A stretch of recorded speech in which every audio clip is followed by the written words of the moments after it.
Today on Dr. Phil. You say he's an animal that belongs in a cage. They agree their son is uncontrollable. You just came out and you threw a pill bottle at your mother. I don't need pills in order to sit down and talk. But will they give in to him? I'll always forgive him because I love him. Or disown him forever? I regret the day that we adopted Adam. You said that you should have just drove past the hospital. Yeah, maybe that would have been the best choice. Let's do it. Have a good show, everybody. Here we go. I hate to see people suffering, and you've heard long enough. Stand by, Dr. Phil. I'm going to get you the help that you need. 5, 4. This is going to be a changing day in your life. Go, Dr. Phil.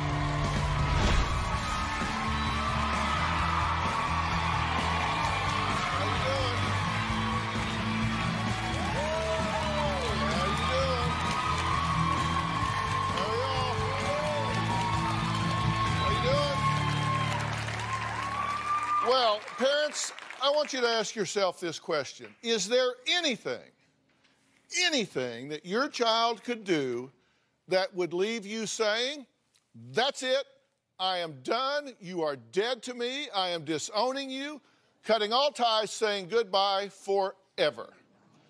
Could that happen? Well, for Tim and Karen, that question has become a reality, actually. They are completely divided over whether to walk away and shut the door for good on their only child, Adam.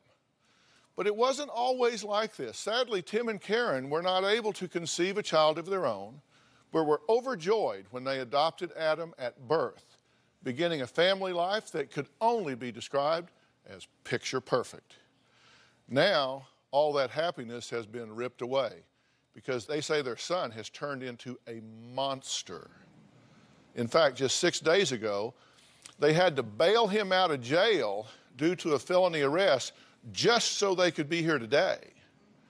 Threats of violence with knives and guns, a drive-by shooting, DUIs, and countless trips to hospitals and jails. Karen and Tim say the past 6 years of their lives has been nothing short of a nightmare. Take a look. My son, Adam, is self-destructing before my very eyes. Adam was the sweet, loving kid who went away to college and became a monster. He grabs a knife from the kitchen, shows it to me like, if you come near me, Mom, I'll use it. When he gets upset, he completely goes ballistic. We've had to call the police on 3 separate occasions. I wasn't sure whether this is drug-related, but when this kid goes off, this kid goes from 0 to 60 that quick. He's punched holes in every door that we have upstairs. It is so frightening. Thrashing, hitting, kicking, knives in the wall, busting the bedroom door. When he flies off the handle, he's verbally telling us to go off. I'm going to take this house apart. You, Mom, everything from you, piece of you're a lousy mother, kiss my ass. He's gotten right up in my face and challenged me. He's waiting to go fisticuffs. What he needs now is his ass kicked. He's a bully, is what he is. Completely out of control. I believe the rage overtakes him and that he cannot control his emotions. He has attempted on 3 separate occasions to take his life. He will threaten us with, I will take this family down. Okay, now obviously my question is, why would anybody do that?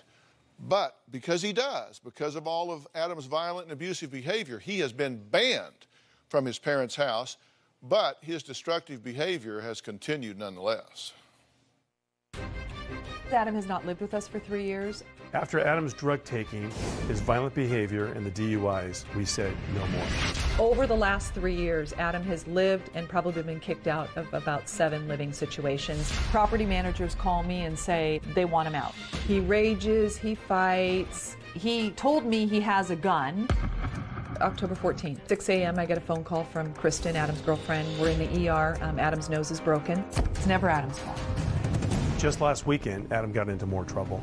Adam calls me and says, hey, Mom, I'm driving home. We say no, and Tim flips out. Adam is raging, screaming, yelling, you're horrible, this is I'm going to destroy you, I'm taking the bike. And Tim texts Adam and says, you have 15 minutes to get out of the house or we are calling the police. He stole my motorcycle. He was gone when we got here. Tim immediately says, I'm getting a restraining order. The fear was so overwhelming. We secured the house, we changed the locks, and that is when I reached out to Dr. Phil. Well, the chaos Adam's parents say he has created over the years has left Tim wishing he never adopted his son. I don't care what happens to him. He's not part of my life anymore. Why should I continue to call and talk to this kid when all he does is turn around and trash me? There's no respect there. There's a lot of times now where I look at Adam and I don't even see my son there. It's not like he died in high school. And whoever this other person is, he's not my son. I'm not interested in anything that kid has to say. When we go on the show, when he walks out on that stage, I don't care what he says. I don't believe a word out of his mouth. I don't trust him.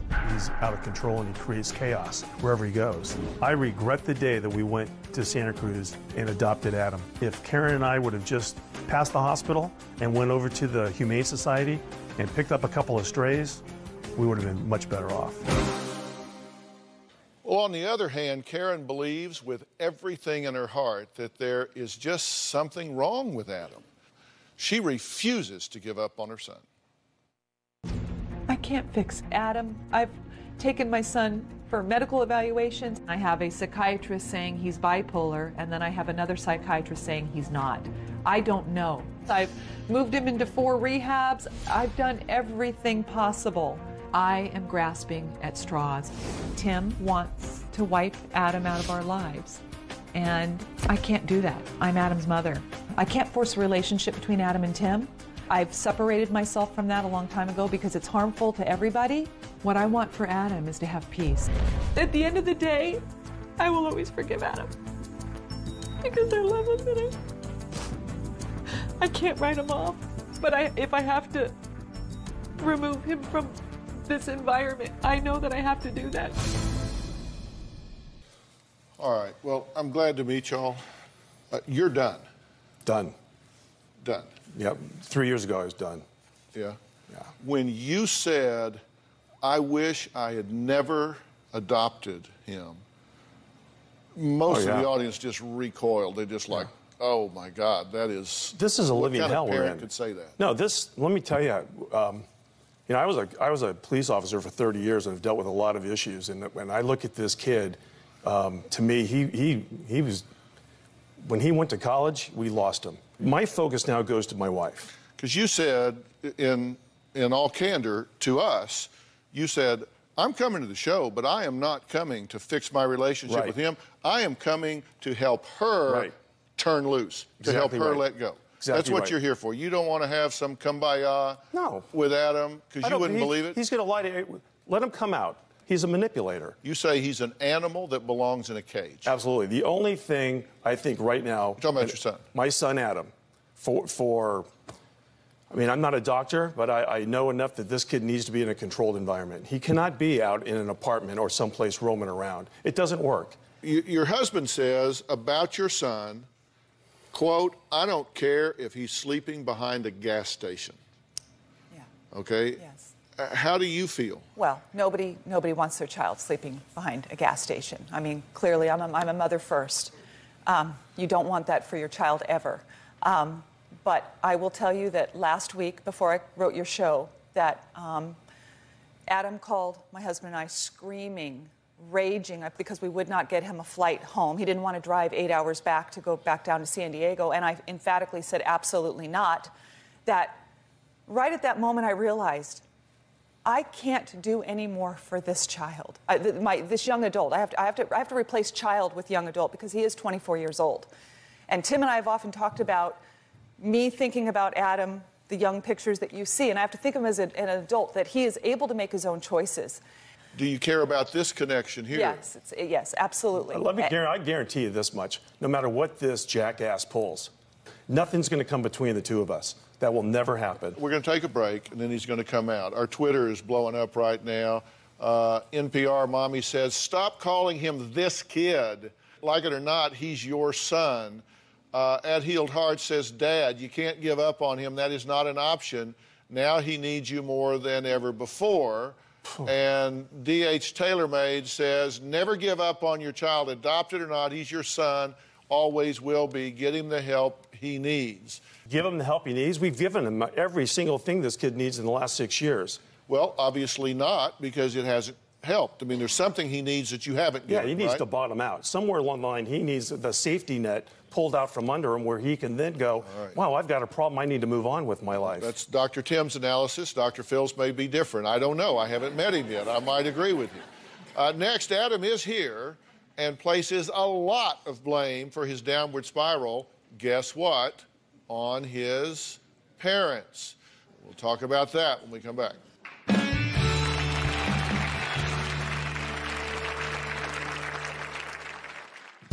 My parents had a complete influence on me becoming addicted to drugs and alcohol. I pulled a knife on my dad because I couldn't get their attention in any other way.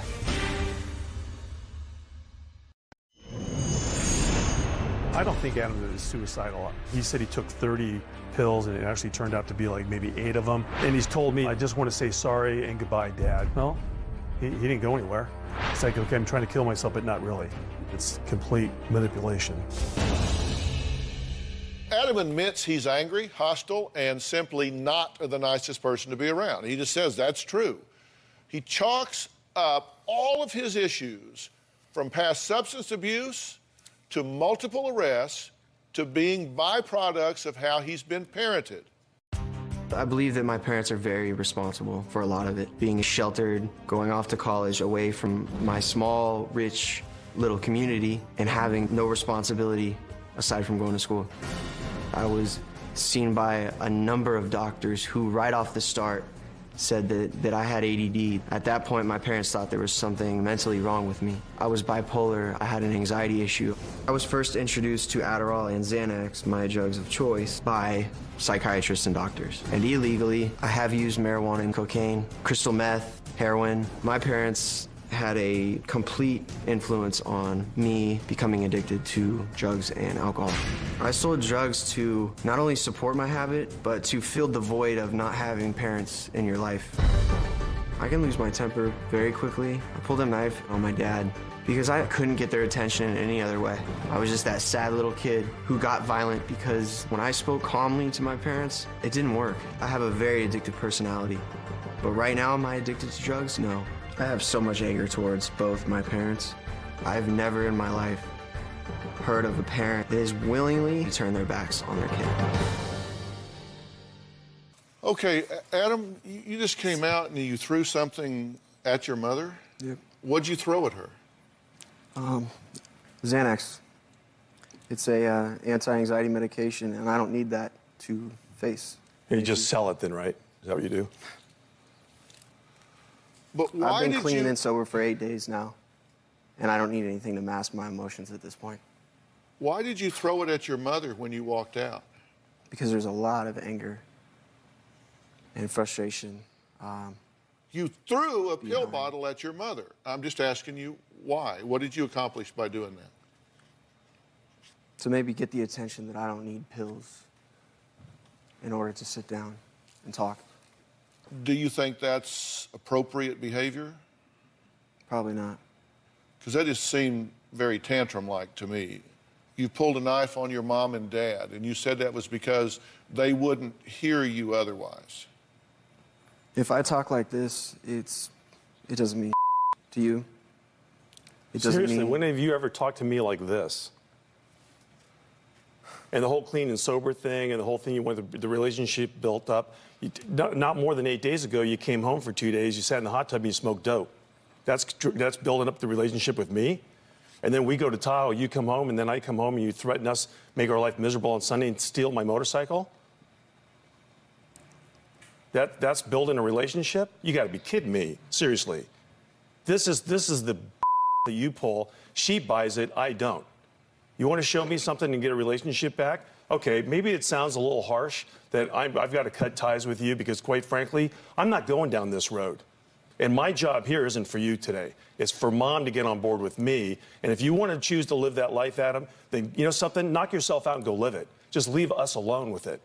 That's the bottom line. If you want to sell drugs and you want to be you don't want to do anything that's right in society, or I don't really care what you do, as long as you leave us out of that lifestyle. That's my point. Now, you want to, honestly, with all the rehabs and all the mental health and all this other crap that you've been through, that's all, to me, is just a waste of time. and you want to turn around and actually say, I'm ready to accept some help, but you know something, I'm not going to believe that because I don't trust you. So let your actions prove a point. You want to go to another rehab, which I think is a waste of time, prove me wrong. Go do something positive in your life and prove me wrong. You want to build a relationship? You show me that you're clean and sober and that you're not acting out like a fool, and we end all this nightmare stuff with your mom and the manipulation. You've got my attention. But we're not talking a week from now. We're not even talking a month. I'm talking maybe even a year. That you cannot have any problems for at least a year and show me that you're man enough and have the courage to stand up and be a man and take care of yourself. Until that happens, you're not invited in my life. I don't even want to think about you. Is that clear to you? Leave mom alone. Calling her work, intimidating her. Come after me then if you want to talk to me and do that. Tell me I'm wrong, Adam. Tell the whole audience here and everybody else. Tell them I'm wrong. Listen, I know how to do an interview, but you're the first one I'm going to come to if I need some help with it. Tell me how you feel about what he said. I'm angry. I'm angry and I'm sad. So are we. You're done. And he was done 3 years ago. I saw it on the video. You've taken knives and stabbed holes in the walls, right? Yeah, in the past I have, yes. You've punched holes in the walls too, right? Yeah. I'm told every door upstairs in their house has been replaced because of holes, that you ripped the closet doors off the room, you throw pictures and break furniture.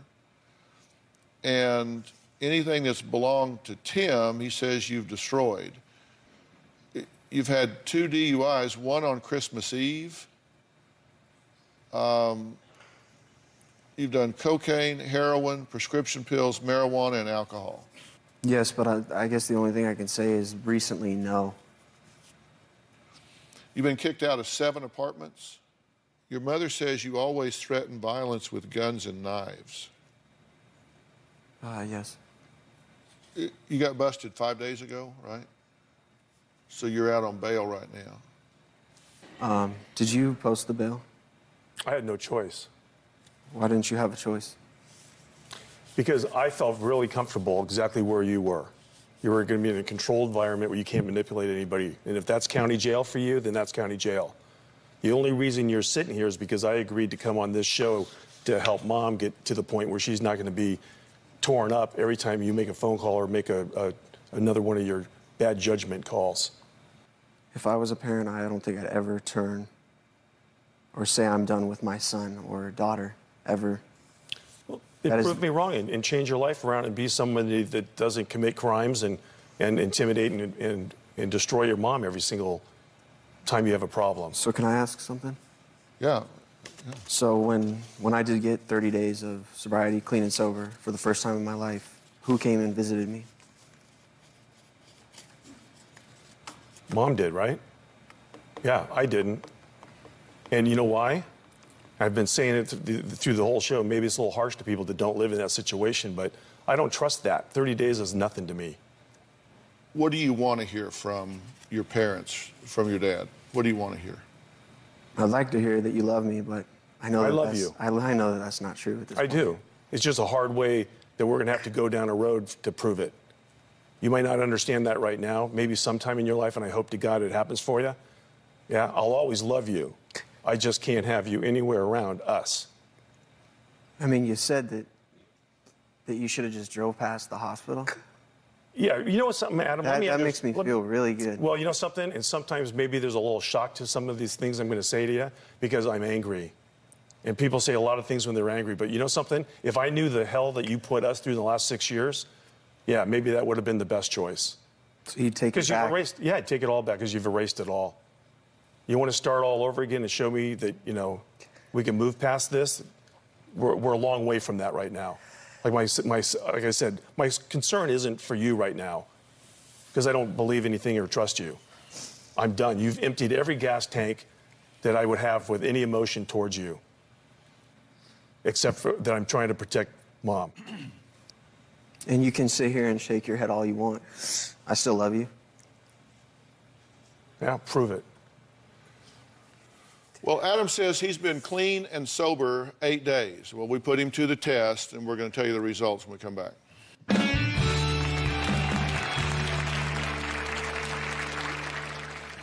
I was charged with felony possession with intent to sell Xanax. And now things get real. $10,000 bond and 2 felony charges. I worry what this kid's capable of. Let's face it, a lot of kids kill their parents. I'm more in fear, actually, of Adam popping up and causing problems in this house than I am with people I've actually put in jail for the last 30 years. Well, that was Tim, who fears his adult son, Adam, could seriously hurt or worse, actually kill his mother during one of his out-of-control rages. And maybe that's not so far-fetched, since Adam has pulled a knife on both of his parents in the past. Police even told his mother that in the past year, they had to arrest Adam for threatening someone with a gun. Well, 6 days ago, he was arrested for a felony and had his bail set at $10,000. His parents only bailed him out to come here so we could talk this through. Now, Tim was very concerned that once Adam was released, he would skip town. So we agreed to be there the moment he was released. And I guess Tim's intuition was right, because Adam said he had plans to head straight to Mexico. Take a look. I was charged with felony possession with intent to sell Xanax. And now things get real. $10,000 bond and 2 felony charges. Lost my friends, I lost my family, I lost my schooling, I lost everything. I was so relieved when Karen got the phone call, and normally we get the phone calls when he's in jail, and this is the one time where she said he got arrested in San Diego, and I felt completely safe. I felt my wife was safe. He can't come here, and that night I actually slept like a baby. I feel like it is awful. I ate twice in 2 days, and could potentially do now up to a year in this horrible facility. I would have gone right after getting out of jail to probably down to Mexico, and then from there, who knows. My family doesn't trust me at this point. I don't even trust myself. When I was calling my mother from the jail facility, her words were, "Your father is done with you." I was done 3 years ago giving him what he wants. It never ends. Are you a threat? Your father says you're a threat to your mother. Are you a threat to your mother? No. I mean, are you going to hurt her? No.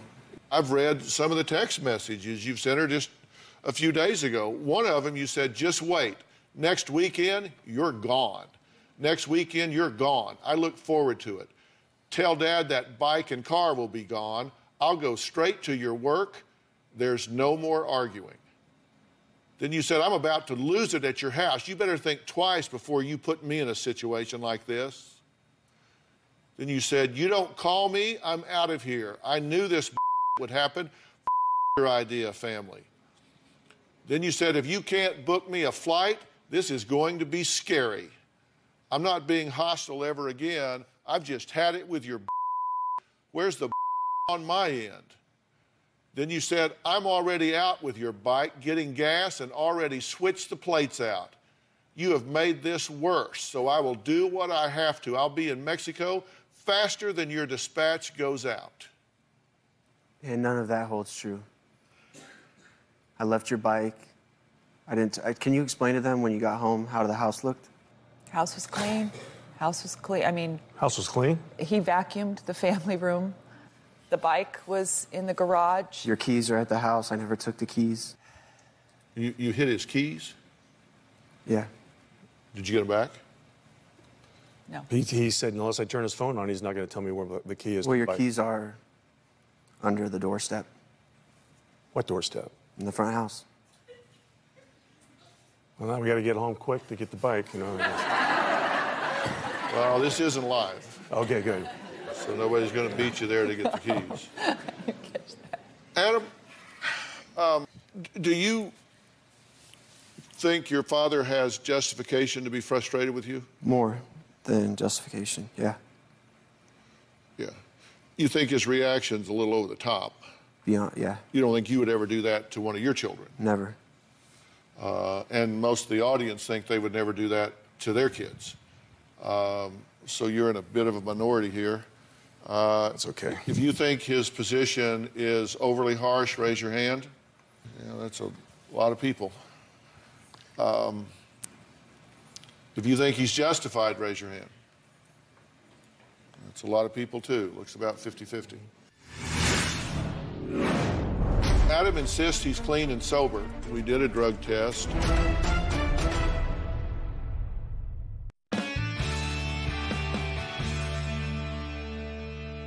Adam insists he's clean and sober, so we gave him a drug test. We sent it to a lab for the results.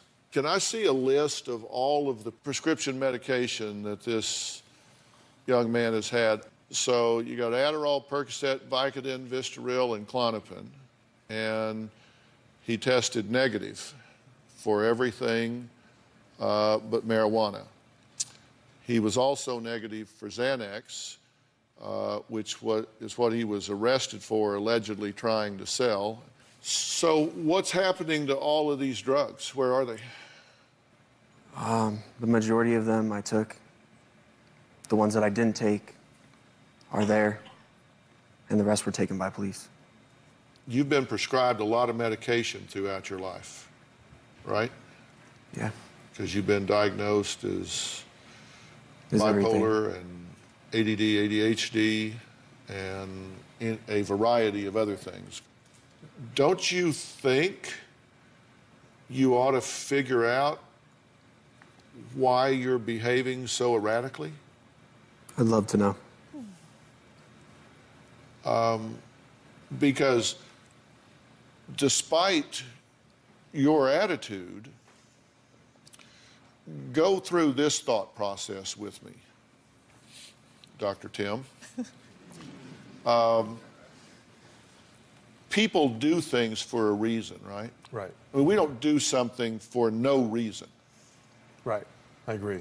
So if somebody's doing something that is not generating the results that they want or anybody else wants, something's happening in there that distorts their reasoning.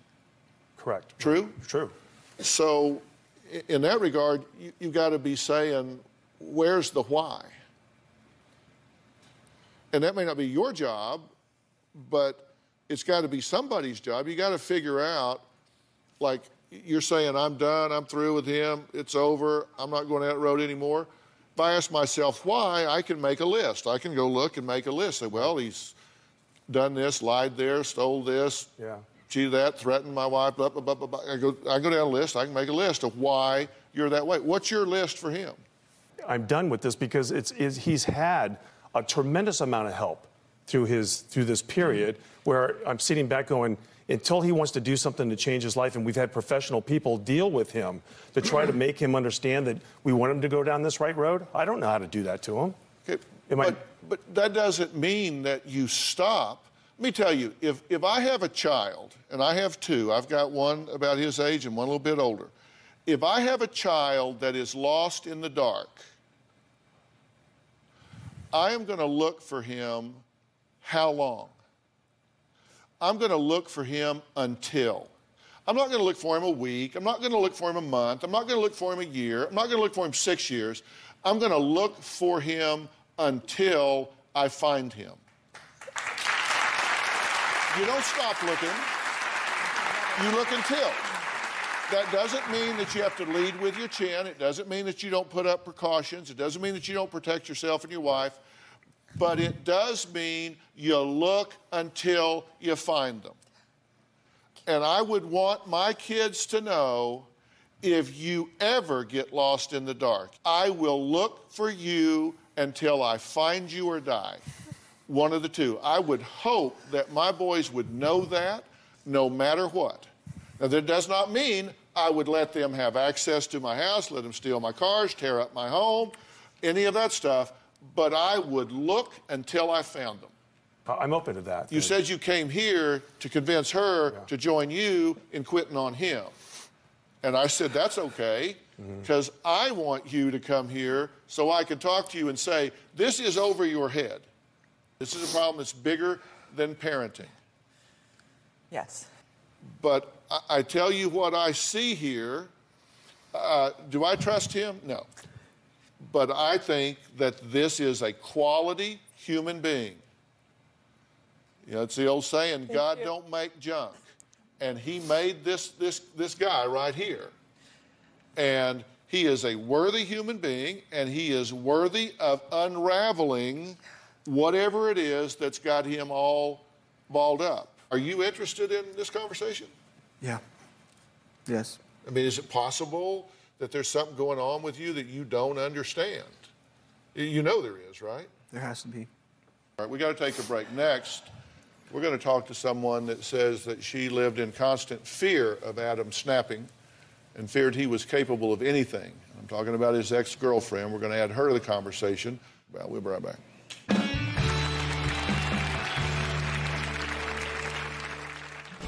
He would scream in my face, throw things, slam doors. I'd feel like he's a ticking time bomb.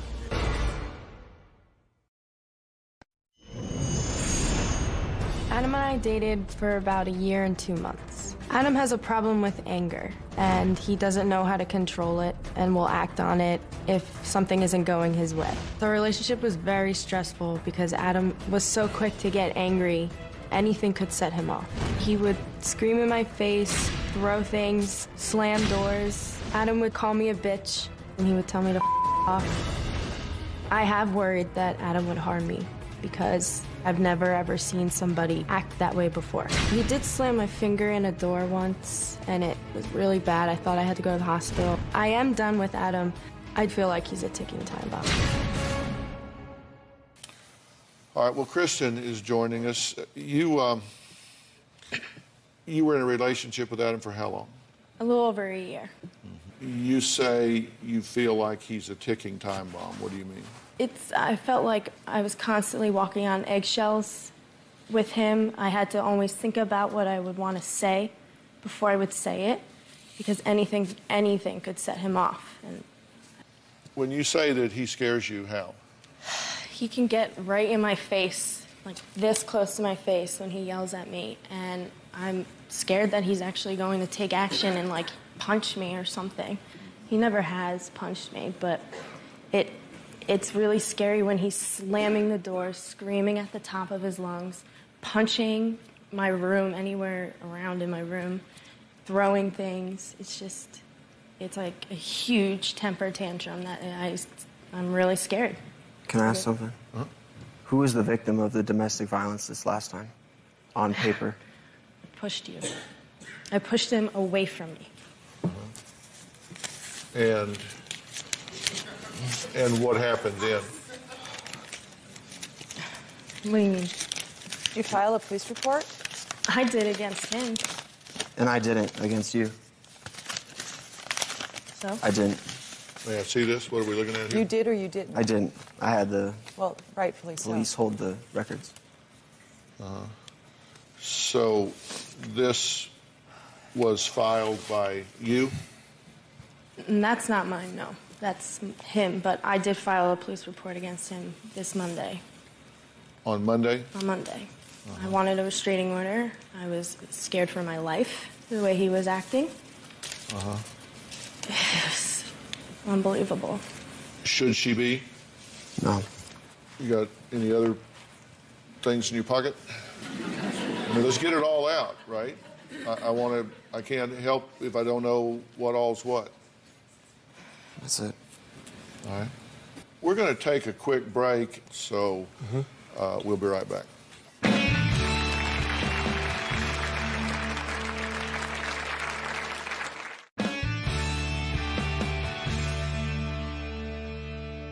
Basically, what I'm focused on here is this why question. Because let me tell you something. When somebody does something that isn't getting them what they want, and they keep doing it over and over and over, something is seriously out of whack, right? I mean, something is not in balance, just in the rationality of life, right? Right. I mean, when he's yelling and screaming and threatening, and I'm going to tear this up, and he is tearing stuff up, what you see on the outside is anger. I always look past the anger to see what's behind it. And I guarantee you, if in those moments of rage and chaos, you could unscrew the top of his head and look down inside, it would do two things.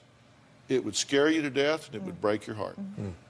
Let me tell you how I approach a situation like this. I look at what's currently going on. I mean, you know, we want a snapshot of history. But, you know, you can stop a movie at any point, just still frame, and make a lot of judgments about that movie. But if you don't see it all in context, it's hard to know what the movie's about. And I know that right now, this freeze frame of your behavior has gotten into what I call auto-exacerbating. It's a situation that makes itself worse. You know, you make one bad choice, and then that leads to, oh, well, now I got to lie to cover that up. Well, I took this drug, now I got to take this one, and then I got to take that one. Now I've burned this bridge, so I got to come over here and try something dramatic. And it's auto-exacerbating. It just makes itself worse. I don't know what's going on with you, but I know that you aren't making the choices you want to make in your life. I know that you're 8 days sober, so I think you need help with drugs and alcohol. And I'll guarantee you there's something going on with you neurologically. I asked Dr. Charles Sophie to join us today. He's an internal medicine specialist and a psychiatrist. And Dr. Sophie, I'll ask you to weigh in on this. What happens to the brain if you are not ADD or ADHD and you are prescribed Ritalin, for example? Well, you can awaken a lot of things within your brain because you're changing chemistries and balances, and you'll have outrageous responses. You'll have rebound, you'll have rage, you'll have all that kind of stuff. But for you also, I mean, genetically, you don't know, I don't think so, where your biological parents had been from a mental health perspective. I want to introduce you to someone else that I asked to come here. This is Ben Levinson. Ben is the co-founder and CEO of Origins Recovery Center. Ben, I don't think I have ever seen a better fit of a dual diagnosis situation.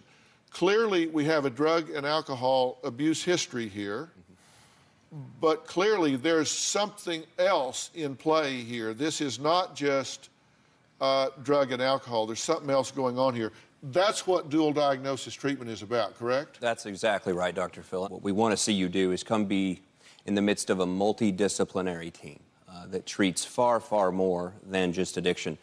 At this point, you need to be selfish in your own behalf and be willing to take care of yourself. And I'm making this offer to you. Your parents aren't going to pay for this. This is a gift from us to you, if you will take it and truly figure out what's going on here. Does that make sense to you to do? Sounds great. We're going to get this started right away. I mean, right away. And we'll call y'all at the right time when we need you. Okay. Meantime, this is between us. Okay. Agree. Okay? Yes. And we'll be there for that, Adam. Yes, absolutely. You do your part, we'll do ours. Absolutely. Actions speak louder than words. Absolutely. Next, Robin has a really exciting announcement about a global movement that you can join to help make this holiday season a truly special one for people in need.